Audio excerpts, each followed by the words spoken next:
families. This is Sean Morgan, Principal of Springfield High School and Junior High.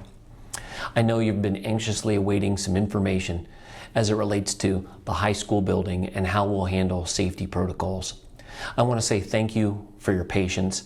It was a huge undertaking to make a schedule available for both online learners and in-person learners. And so I thank you for your patience in advance and for informing us what choice you had so that we could build the best schedule for all of our students that we could. With this in mind, I need you to understand that we have to stick with the choice that you made for a while, because it is a delicate balance to make sure that we have enough teachers with balanced classes to have safety protocols in place. So thank you in advance for understanding that there will be no schedule changes moving forward until the appropriate time. We will conduct a waiting list to try to meet those needs if we can. At this point, I want to remind you that safety starts at home. So if you have sons or daughters who are exhibiting sickness, fever especially, some of those other indicators for COVID, please make sure that they remain at home and they take temperature every morning. Here at the building, we'll certainly enforce safety protocols. The main one that we're focusing in on is a mask. The mask needs to cover your nose and your mouth and be full of cloth. As you can see, mine does. This is going to need to be worn all day. Again, cover nose and mouth and being worn all day. Thank you for understanding in advance. We need to respect one another. Everybody has different opinions about how this COVID thing is going, but we need to make sure that we're respecting one another with the behavior of everyone wearing their mask and wearing it the appropriate way as we move about the building. I want to tell you that we have sanitation plan in the room. About 5 minutes before every class ends, let's say we're using computers, we'll spray a hydrogen peroxide based cleaner on the towels and wipe down the computer keyboards and then also the desk area, and the students will move then to the next location where that would have been done for them, so that then upon arrival, if there's any wetness left, we'll wipe that up and that'll give the product a chance to work and soak in. Same thing will happen at lunch, but let me talk about lunch at a whole separate time. In addition, we are trying to create social distancing in classrooms. I've tried to manage the numbers quite well. We're doing pretty good. We need to finish that up. But again, masks are going to need to be worn because it'll be about a 3-foot distance in some places. It'll be 6 foot in others as we can. Moving on my list, letting you know that in the hallways now are water dispensers. Drinking fountains will be shut off, but there are bottle fillers where it's no touch. You just take your from at home bottle, put it under, and the water will come out. So students can bring water bottles now. Drinking fountains will be shut off. There should be no visitors to the building other than coming in through door A and standing right there behind the plexiglass to pay fees and fines and things like that.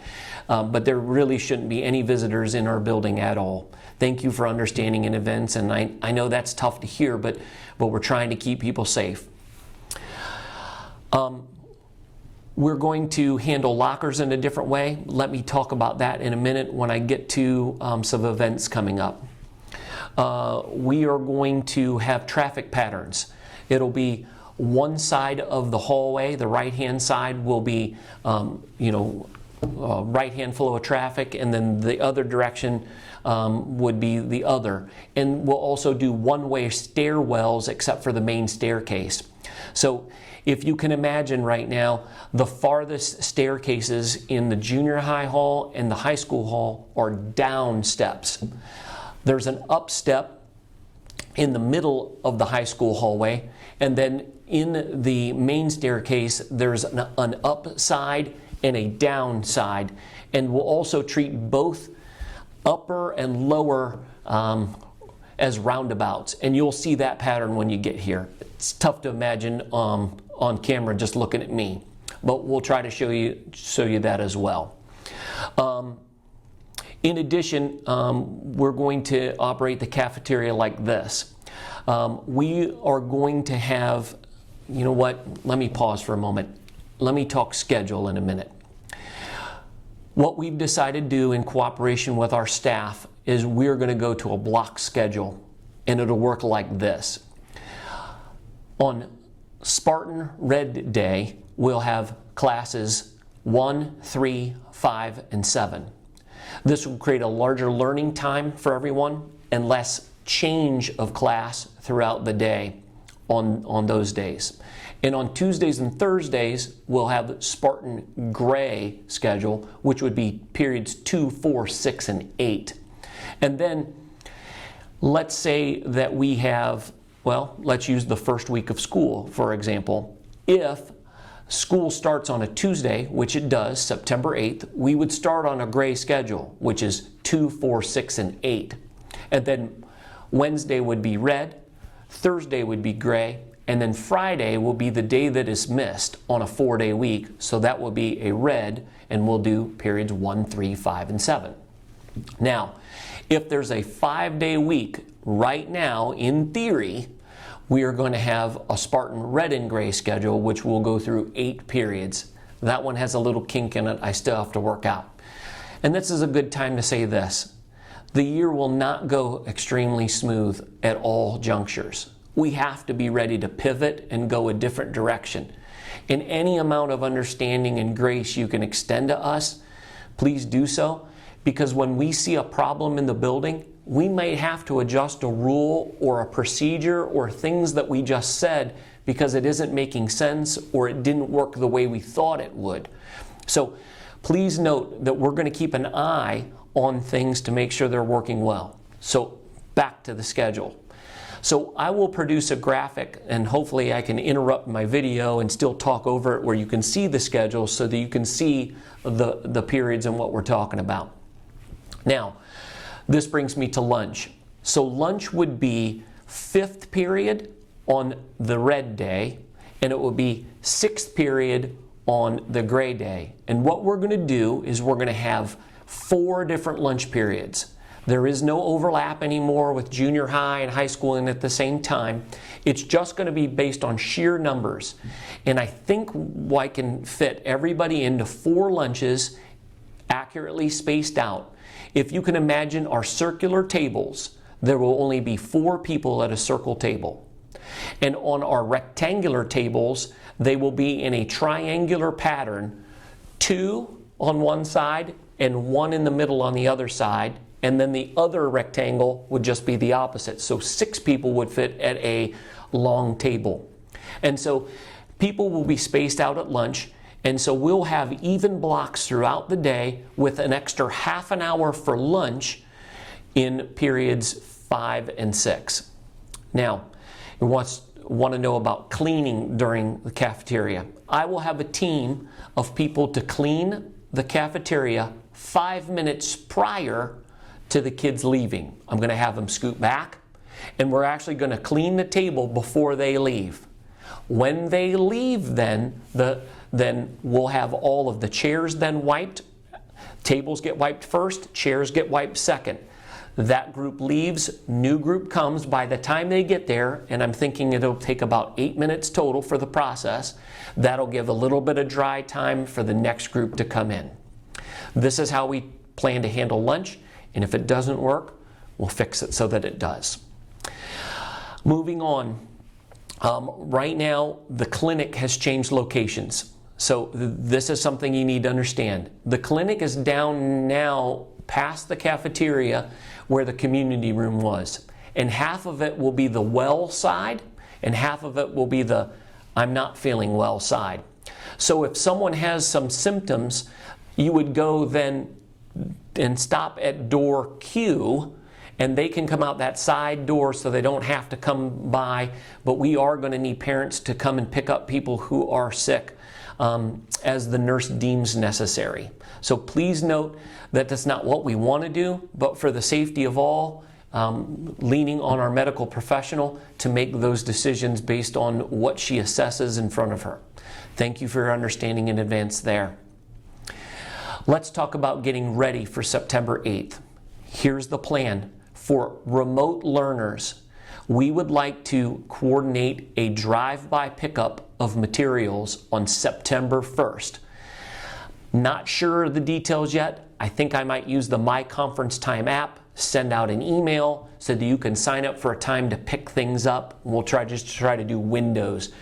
And again, if you indicated that you needed a device on the survey, then we'll have a device ready for you, as well as, let's say you have U.S. history and they're using a textbook and we have enough, then you would get your textbook. Or let's say your English class is using a novel, maybe we pass out the novel. Anything that could be by paper will just be done electronically. So we shouldn't be passing out papers. We're going to coordinate how you get your Google Class codes and all those other things. Again, that's September 1st, Tuesday, kind of a drive-by picking up materials for my online learners that are part of Springfield High School and Junior High. There's a lot of concern about making sure I make available some sort of orientation for 7th grade. I want to do one better than that. Here's the plan. We are going to do a partial schedule on September 2nd and then a partial schedule on September 3rd. And here's what I mean. We're going to do all grades 7 through 12, last names A through K can come on September 2nd to school to pick up their schedule, go to their homeroom, get their schedule, go through a shortened day, actually feed you lunch. The buses will run at normal time in the morning and dismissal will be at 12:20 in the afternoon. This will allow everyone to get here, get comfortable, and then we're going to do lockers by request. So on that day, let's say I want a locker. Great. That day we'll take your request, we'll figure that out, and we'll get that to you by the end of that day. September 3rd, the other half of the alphabet. That would be L through Z. Grades 7 through 12 are welcome to come, go to their homeroom first, then they will go through all of their classes so they can meet all of their teachers. The classes will be about 20 minutes in length, and that way we can kind of get Google codes and again, just get comfortable. We can go over procedures, things that are part of the building life that we have to get everybody acclimated to. Again, this is optional. You don't have to, but I think it would be wise if you're feeling anxious and wanting to know how things will work. This is a great opportunity for each person to come, be a part of the high school building, junior high school building, and enjoy the day. Just checking my notes here to make sure. So let me go back. Let's say we get to the second week of school, and the second week of school is a 5-day week. On a 5-day week, I will run a Spartan red and gray schedule. And that means we'll do all 8 periods. Now, they'll be a lot shorter than the block before, but this allows us to touch base with every student as we go throughout the day. And I'm sure you're out there wondering, okay, it sounds like you're talking about the in-person. I am, but I'm also talking about online. Because unlike at the end of last year when we had separate times, students will log in on the computer at a set time that a teacher here has a classroom that they're going to teach. So if on an online schedule you have first period Algebra 1, you will log in at the times listed on the paper I will show you in this. That's when I go to my Algebra 1 class. And then I would log in again on my Algebra 2 class. Or not Algebra 2, let's say it's my World History class. But that would be period 3 when you're doing the block schedule. Because remember, back to block, on most days we're blocked. This will help out with a complaint I heard last year. Some said it was overwhelming. Some said there was too many classes to get through. If we operate on the block 4 out of 5 days in the week, then the number of classes any student has would be 3 or 4. I hope you find this acceptable, reasonable, and again, trying to meet the need of everybody. For right now, I think I could tell you 1,000 more things, but you've probably watched the video long enough. Just know we appreciate you being a part of Springfield Local Schools, trusting us with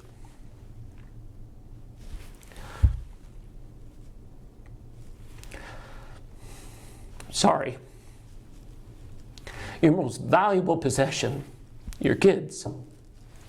Whether they're online or with us, we are going to reach and meet them to make this the best year academically, athletically, and artistically that we possibly can.